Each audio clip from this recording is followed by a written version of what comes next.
Yes, a place and someone to my house, my children are trying to kill me. On the morning of September 5th, 2015 in Gwinnett County, Georgia, a confused and desperate mother calls 911. She begs the dispatcher to quickly send the police to her home to save her from her own children. They've attacked me and my husband. They drugged us with Xanax. And they've attacked us, and they're trying to kill us. Please hurry. Just down the phone with me, okay? Please. The caller, Cameron Irvin, tells the emergency dispatcher that she overheard her two sons, ages 22 and 17, talking about Xanax, the drug she assumes they slipped into her husband's food or drinks the night before. As Yvonne wakes up from her heavy drug-induced sleep, injured and struggling to breathe, she hides in her room and makes a life-saving phone call to the Gwinnett County Police. Meanwhile, her husband Zachary attempts to distract their children and get the neighbors' attention by entering the garage and honking the car horn. They're trying to attack my husband. I don't know. Do you hear what's going on? They have a shotgun. We have a shotgun and a pistol in the house, and I can't find my pistol, so I'm assuming they've taken it, and they have his shotgun. Yvonne tells the dispatcher that the boys are armed. They've already beaten both of their parents and stabbed their father multiple times. As the dispatcher asks Yvonne questions in an attempt to keep her calm, the worried mother continues to beg for rapid assistance. So I don't know if they're going to plan on shooting him or not, but please hurry, please. They strangled me and beat me. It's a situation which no parent likely ever imagines they'll be in. Injured, drugged, and unsure why their own children have executed such a brutal attack against them. So I don't know what's going on. Say it again, ma'am. I can't hardly hear you. I said I don't know why they've done this. I really don't. I guess they assume they want the insurance money. I'm not sure. Then suddenly, the call takes a turn. I just heard them say, "Where did Mom go?" They headed upstairs now. 1 second passes, then the sound of a struggle.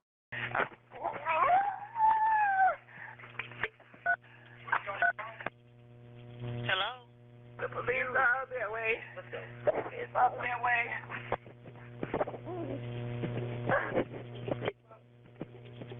Hello? Hello, Yvonne? Hello? Hello, Miss Yvonne? Hello? The call ends after nearly 30 seconds of silence from Yvonne's end. Luckily, police are already on their way to the Irvin family's upscale neighborhood. When officers arrive on the scene, however, the home smells like gas. There are burn marks on the carpet, damage to the family's car, and blood in the garage. The father, Zachary, is found severely injured and fighting for his life, while Cameron Irvin has collapsed on the side of her bed. Police find the two brothers still at the scene. One is in the garage, and the other is lying on the floor upstairs in the bathroom. Their names are Chris and Cameron Irvin. Their name are what? Chris and Cameron Irvin. Once in custody, detectives separate the brothers, and their demeanors are entirely different. The oldest, Chris, appears stressed, but not distraught. He keeps his head down as he waits for the detectives to enter the gray, windowless room. Cameron, only 17 years old, is inconsolable. Detectives start with Chris. Tell me what happened this morning. I'm not really sure. I remember it smelled like gas in the house. That's it. I woke up, it smelled like gasoline. What'd you do after you smelled that? You remember what happened after that? What happened to your face right there? I got hit with a gun. Who did that? I have no idea. Chris doesn't seem to be open to talking just yet, so investigators try a different approach. They begin to go backward in time, creating some distance between Chris and the event that landed him in the interrogation room. Detectives ask Chris questions about high school, playing football at the University of Charleston, and the colleges he's attended. He also describes his time in the Army. For now, Chris seems like a normal 22-year-old young man. In another room, Chris's younger brother Cameron is struggling to keep it together. For several minutes, Cameron can be seen rocking back and forth, trying to soothe his high emotions. At one point, he literally collapses on the ground. Soon, police enter and ask Cameron to get up. While Chris is speaking freely and looking more relaxed, Cameron is in turmoil. The sight of his father's blood on his hands and his memories of the attack he committed that morning are too much for him to bear. If the brothers thought out and executed the attack together, why does Cameron appear so distressed?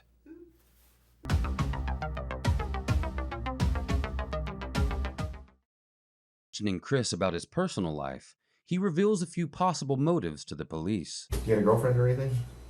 No, sir. No girlfriend? No, sir. So you moved back home a month ago, a couple weeks ago? In this line of questioning, the investigator begins moving closer and closer to the day of the attack. Yes, sir. A month ago, maybe? Yes, sir. Get your own. Is it the same house that you grew up in, basically? Yes, sir. Well, tell me about your family, your parents. You always get along with them? No, sir. No. Anything in particular? Like, were they strict or anything about your parents? Like your mom, was she a stay-at-home mom or she worked too? She worked too. What kind of work did she do? Computer programming. 35 minutes into the interrogation, Chris mentions his younger brother Cameron for the first time. When you were growing up, did you ever get in trouble or anything Mm-hmm. with them? Like running away or anything? No, my brother ran away though. Your brother did? Were they abusive or anything towards you guys? I mean, any kind of way when you were younger? Chris hesitates before answering. I was the one that was like always just, I guess, kind of took everything. Chris describes his younger brother as the more sensitive, vulnerable sibling. He, on the other hand, is, I would say, a little bit more fragile. And I don't know, one time him and my dad got into an argument. My dad slapped him right in the face. And I mean, he slapped me before too, so it didn't really bother me. But my brother slapped him right back, and all hell broke loose, and then he ended up running away. I had to call my friends to help me find him, and the police had to find him and escort him home. In his story, Chris is clearly his brother's protector. As the interrogation continues, he details his parents' actions, which allegedly created hostility in their home. That was probably my freshman or sophomore year in college, so about 2 years ago.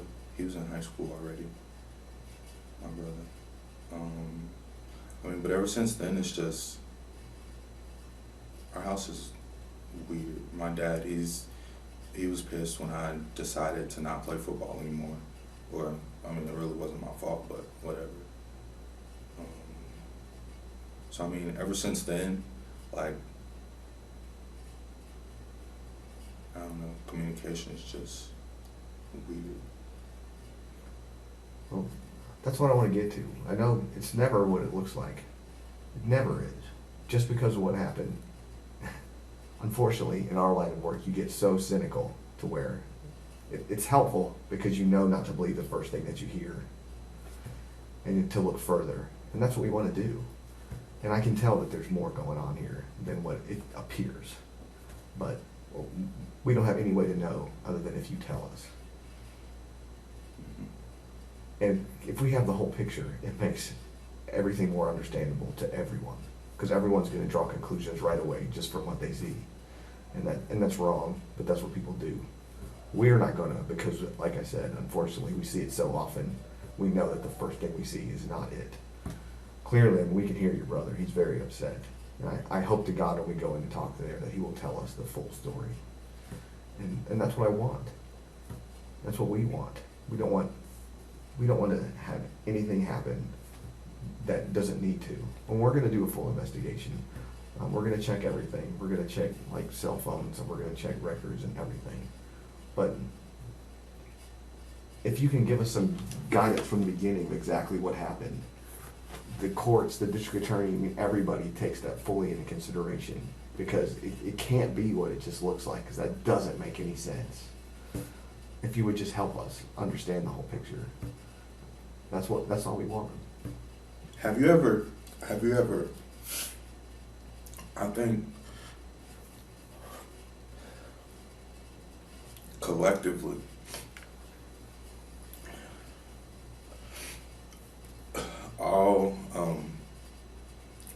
time I've ever wanted is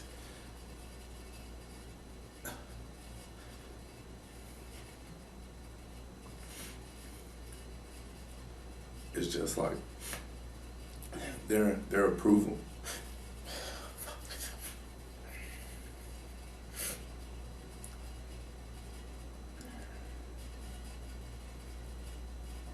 I understand that.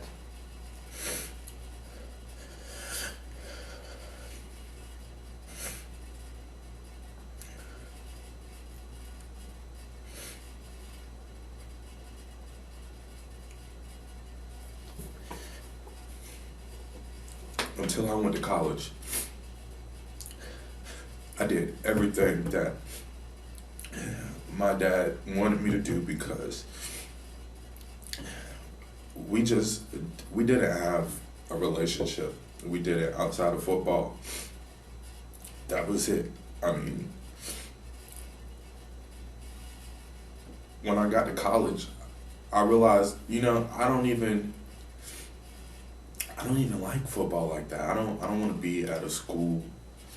I'm just here because my dad wanted me to play football.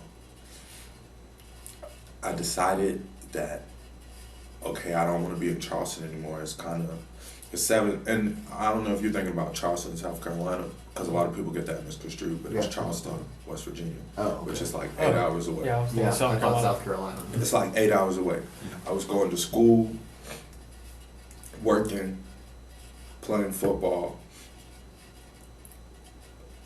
and I was just stressed. So I was like, I can't do that. Were you paying for college too? Yes, sir. I would have panic attacks. It would be days where I couldn't sleep because you're up 3 days in a row trying to get all your work done.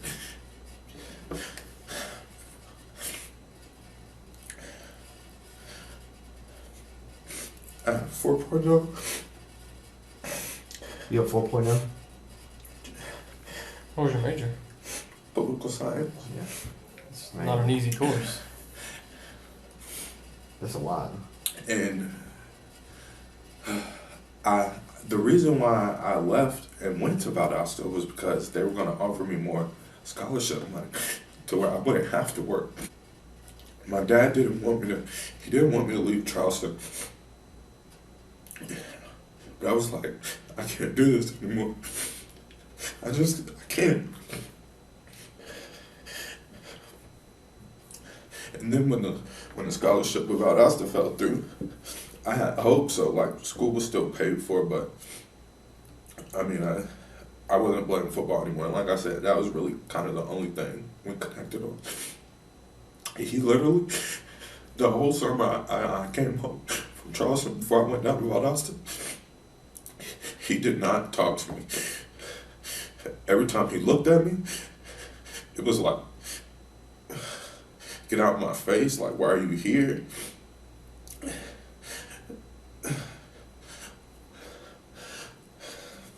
How long ago was that? That's 2 years ago. 3, 4, that was my freshman year. I don't know how long ago my freshman year was. 3, 4 years ago. Has it been that cold since then? Yeah. So I ended up, like I said, I was at Valdosta. The relationship really did improve. Were you playing football at Valdosta without the scholarship? Just going to school. Just going to school. Yeah. Just had an academic scholarship. And that probably made him. Was he pissed off about that? Yeah, they were pissed. They were pissed, but I mean, they offered to pay for school or for whatever part that Hope didn't cover. Yeah. And I worked and paid for everything else. And then I transferred to Georgia State. Just because as a political science major, it's more opportunity in Atlanta for future law students than at Valdosta. There's no. Oh yeah. The interrogator goes on to ask Chris whether his relationship with his dad improved after he transferred schools, and if he still wanted his sons to play football. Zachary, who played football in college himself, was apparently disappointed in his son's decisions. Like, he was upset with my brother. My brother was in the band. He really didn't like that. So he was like, make fun of him, didn't want to go to his performances, type things like that. You know You would what I'm make saying? fun of him too? Yeah. So, come back home, Georgia State is a little bit more expensive. My parents,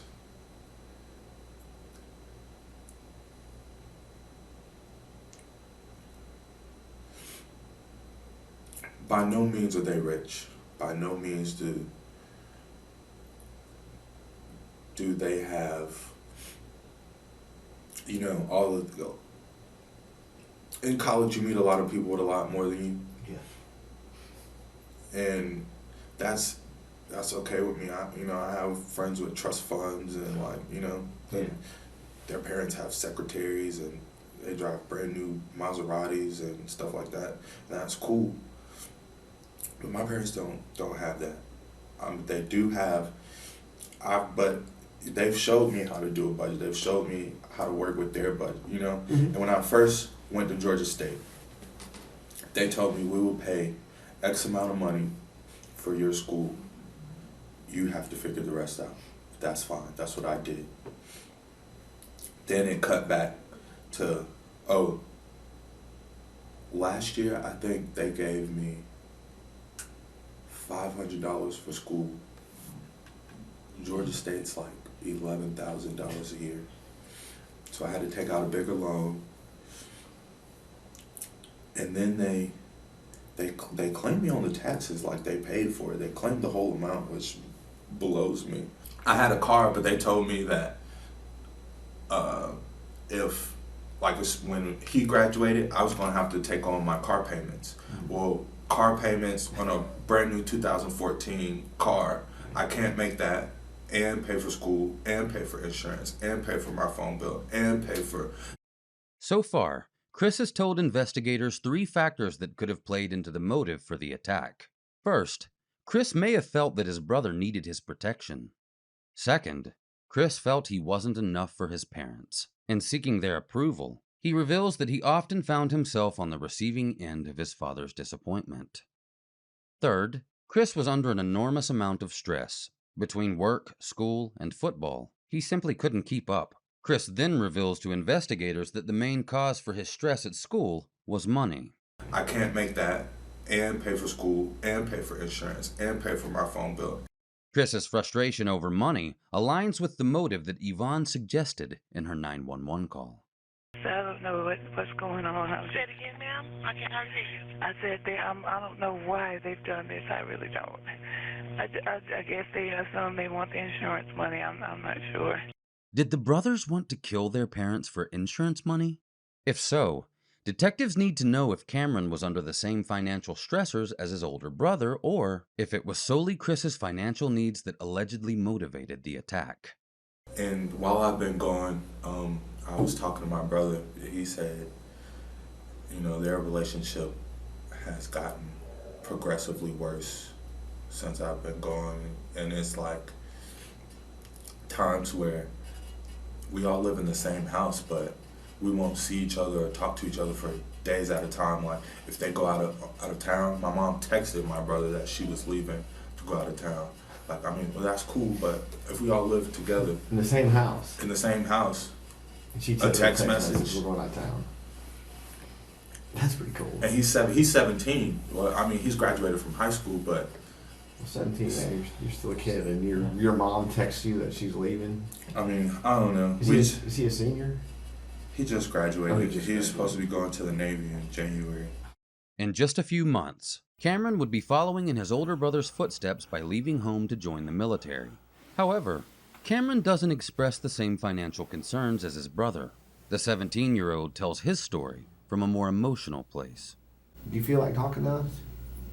As your brother was very honest with us, and we know a lot has gone on. And we talked to him about your parents and forgiveness and how things have been at your home. And we wanted to give you an opportunity to just tell us whatever you want to tell us. And just so you know, when you came here, your parents were okay. They're going to be, your father's going to be in the hospital for a while. But when we came in here, he was doing okay. mean, I'm sure he could be better, but that's what your brother went a long way to explaining. And he wants to see you again. And we're going to let you see each other.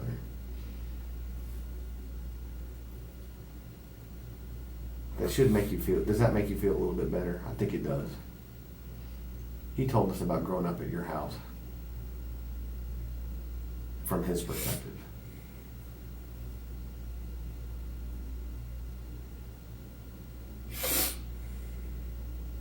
Is there anything you want to tell us about that?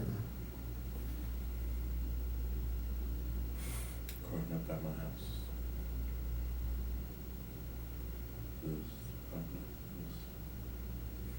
Sometimes it was easy, sometimes it was very hard. Why is that? I mean, I know I get out of control sometimes, and I have to. He told us he felt like your dad never treated you very well because you didn't play football. Did you feel like that? I played football when I was younger. When I quit, he acted like he didn't want me to be the son anymore. And then finally, my freshman year, I got back on the team. I hated it so much, but it made him happy. But I love music, and when I got back in band, I wouldn't even come to the game sometimes. He told us one thing. He said that once your family was going out, your parents were going out of town, and they sent you a text to tell you. Yeah. How'd that make you feel? I knew how it made me feel when I heard it. Is that kind of symbolic of the way things were? Yeah. Have you ever heard the song Super Rich Kids by Frank Ocean? I haven't. No. Super rich kids. Too many bottles of wine they can't pronounce. Too many white lies and white lines. Super rich kids with nothing but fake friends. Super rich kids. That's what my life was. I saw my parents 3 times a week if I was lucky. They're always gone. When I do see them, sometimes they're excited to see me, but sometimes they're just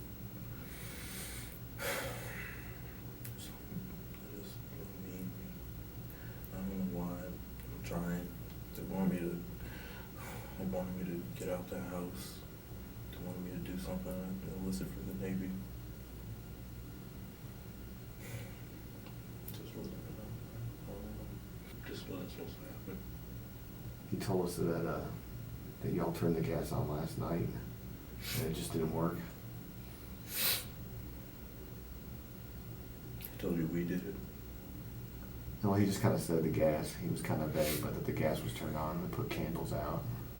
By placing emphasis on the word we, Cameron implies one brother may have played a smaller role in the crime than the other. Unbeknownst to Cameron, Chris has already told the detectives they committed the crimes together.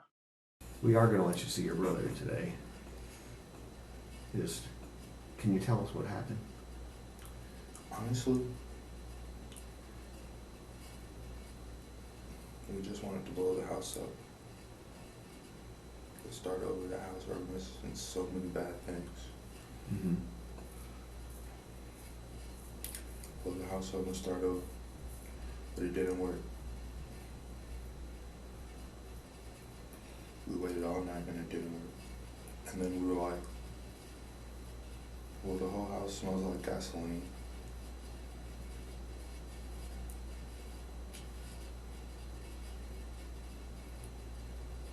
And it's candles that kind of burn the carpet in certain places.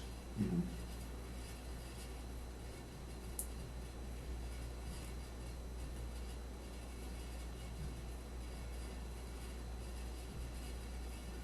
How are we going to explain this? And then it was like,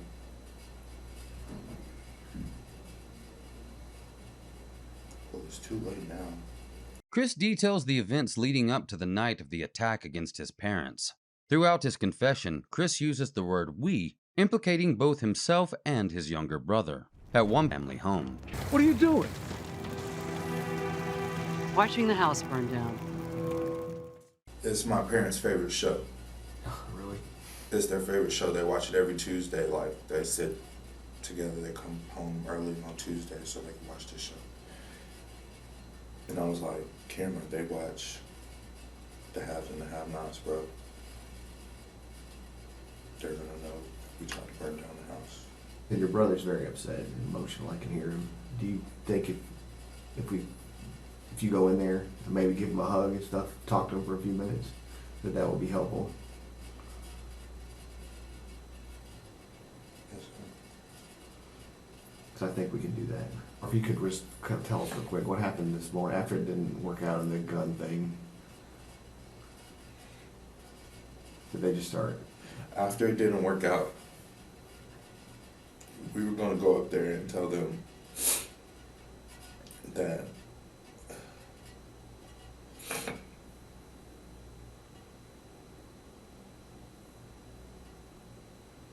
somebody broke into the house and we needed to get out. But then that didn't seem like a very believable idea. So we were like, we kind of already started this. We gotta finish it. We thought asphyxiation would work. And it didn't. And then we kind of started fighting.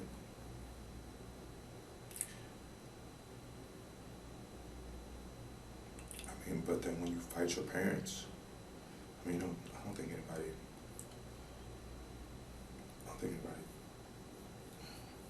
Imagines that. Thank you for telling us what happened.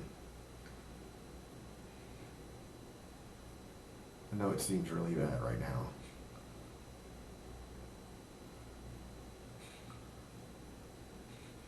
But things are going to work out. We'll talk to your parents. Do you want to talk to like I said, your brother?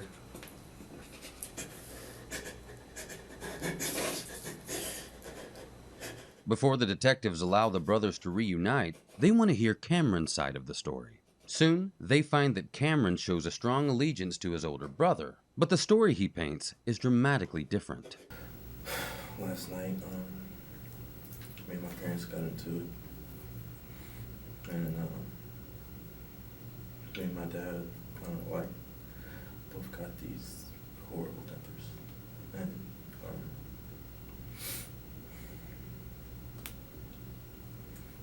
we got into it, and something just snapped, tried to suffocate him, tried to kill him. Dad. Cameron blames himself for the attack, leaving his older brother out almost entirely.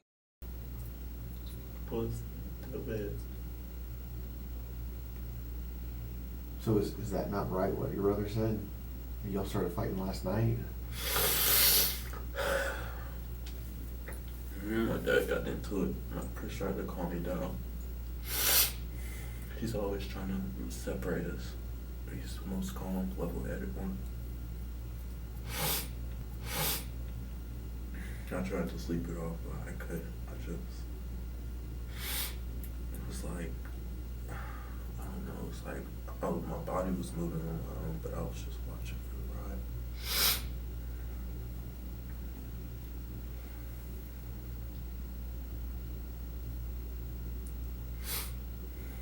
I grabbed the gun. He tried to take it from me, hit him in the eye. Your brother or your dad? My brother. So what was with the gas and the candles? I figured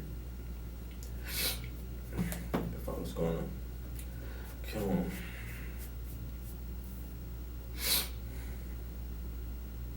I might as well just cover the evidence. So I turned on the gas, tried to light candles, packed a bag.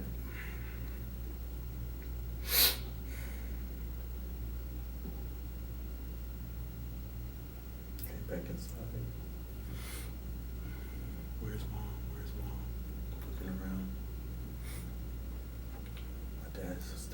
before.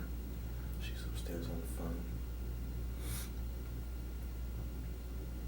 I fucking tackled her. I couldn't hang up the phone.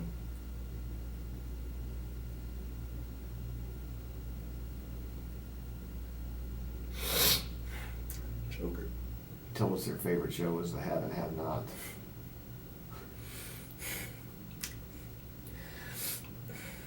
The Have and Have Not, so I couldn't stand it. They always say, hey, come watch it with us, come watch it with us. Did your brother do any of this? Or is he trying to protect you? He's always trying to protect me. Everything that happened to him is because of me. When he got in trouble with my parents, he's covering up for me. Every time something happens, he covers up for me. I can't let him cover up for me this time.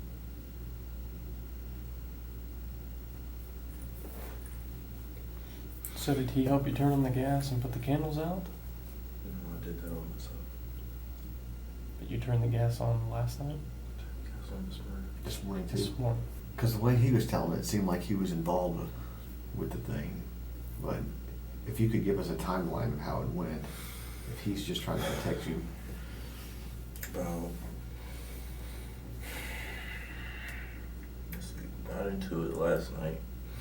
Me and my dad, before they went to sleep, they got home from a football game. It was about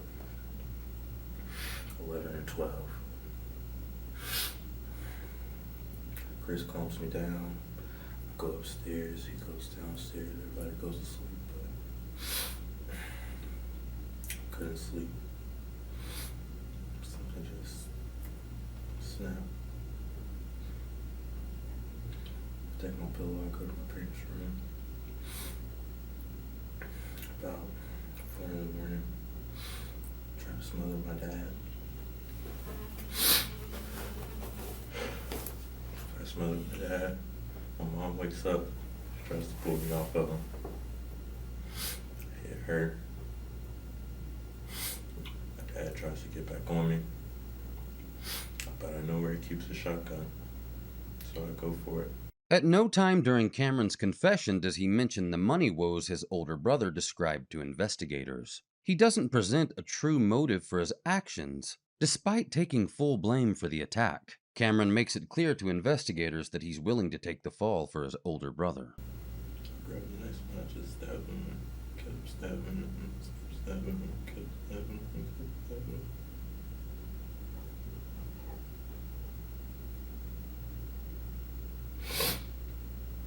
Chris comes upstairs and hears what's going on. He tries to pull me off. I hit him with the shotgun.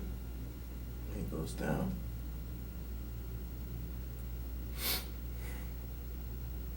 I got rid of my tracks now. Just killed my dad. Choked my mom out. So I turned on the gas, light some candles, turned on the car. Now, the younger brother who Chris described as fragile is depicting himself as a violent, malicious mastermind. Detectives continue to question Cameron about his actions and motives, all while wondering which brother is actually telling the truth. Sibling relationships, especially between siblings involved in violent crimes, can be complicated. A 2014 study performed in Sweden found that violent criminal behavior in siblings occurs largely because of family dynamics and environmental factors such as poverty, divorce, or lack of parental supervision. The major consistency between the brothers' confessions is the feeling that they both lacked attention and support from their parents. Feelings of abandonment could have led them to plan the violent crime they committed. The study also found that older siblings more commonly transmit risks of violent acts to their younger siblings rather than the other way around. The closer the siblings are in age, the more likely it is that this influence over the younger sibling can occur. Closeness in age is not the only factor that determines a younger sibling's vulnerability in the risk of following their older sibling's violent behaviors. The researchers also discovered that the nature of the relationship itself plays a monumental role in whether both siblings become violent. In the Irvin brothers' case, Cameron looked up to and adored his best friend. Your brother. Just looking out for me when I was a kid. Well, I want you to hang in there. You guys are gonna get past this, okay? You wanna see him for a minute? Your brother?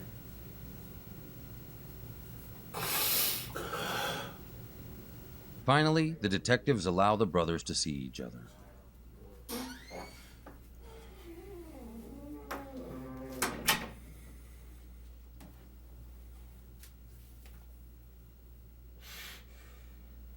Now that the brothers are reunited, Chris instinctively assumes the role of big brother by hugging Cameron, patting his head, and assuring him that it will all be okay. He asks his younger brother to tell the truth about his involvement. With the truth, bro, mom and dad are both fine, so nigga, just be for real. Whoever help us if we cooperate. This was a bad idea.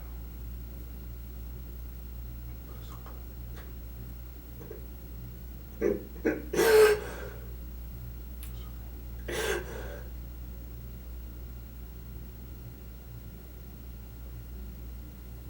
just tell me the truth, bro.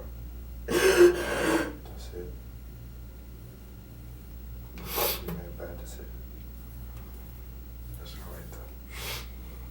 I love you, man. Throughout their time together in the interrogation room, most of what the brothers say to one another is inaudible. However, it seems Chris wants this to end one way or another. Chris has already implicated them both in the crime, and he asks his brother to do the same thing. Listen to me. Listen to me. These officers come in here and ask you what happened again. Just tell them the truth. It's going to show when they look at the house for evidence. You know what I'm saying? Mom and dad were witnesses to everything that happened. I helped. Okay? You did not do that on your own. And don't try to take that on. I'm not gonna let you. You feel me?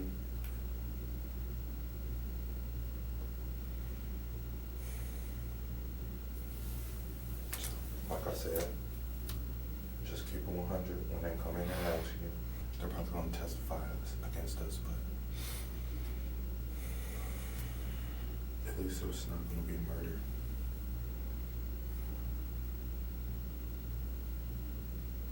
Attempted murder, but not murder. It's different. That's what I'm saying. Just be honest. I'm not gonna let you do this by yourself.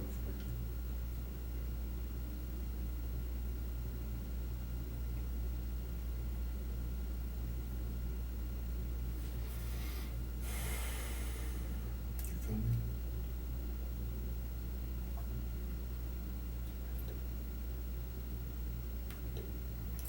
Above it.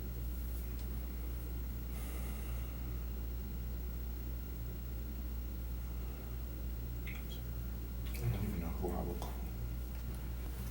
I just tried to kill my parents. Nobody's gonna be like, everybody's gonna be like, what the bro? My lives. Why didn't we think about this? But they said they were okay. So I guess that makes it better. They spend a couple minutes talking about the plans they had for the future, but most of the time, they just talk like normal brothers. Damn, I want to smooth these so bad right now. Or they sit in silence. Alright, Chris.